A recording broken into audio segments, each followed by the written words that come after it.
If we think of think tanks, I think Jim has pointed out, as policy-related research and analysis. Right. So it's not basic research that may be done in some university departments. It's trying to build a bridge from sort of academic study to policymakers. And I think it's then, you know, policymakers have different interests, and I've worked both in an international organization and more in the American government. And obviously, if you're a policymaker in the American government or the Australian government, that is your basic responsibility.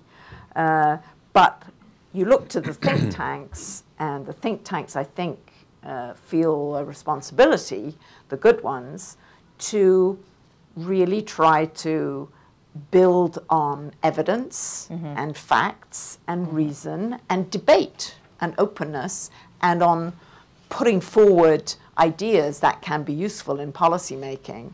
And that may be why we can see that in some places they're challenged politically, because that kind of openness and stimulation of debate is not welcomed.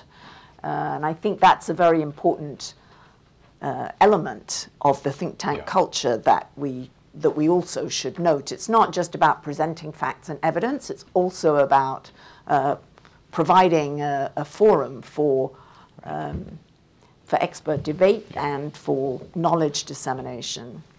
Yeah, can I pick up on that point? I agree with Caroline quite passionately, actually, and I'm worried about this in the present moment.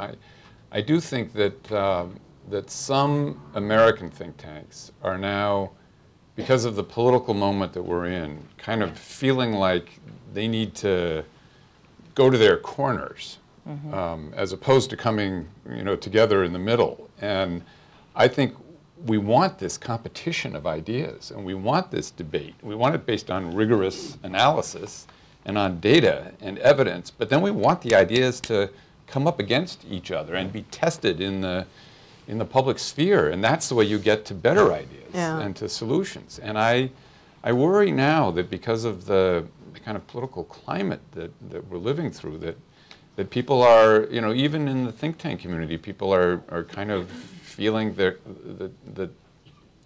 they need to, you know, be planting their flag and not budging from a particular place, and that ultimately is not very healthy.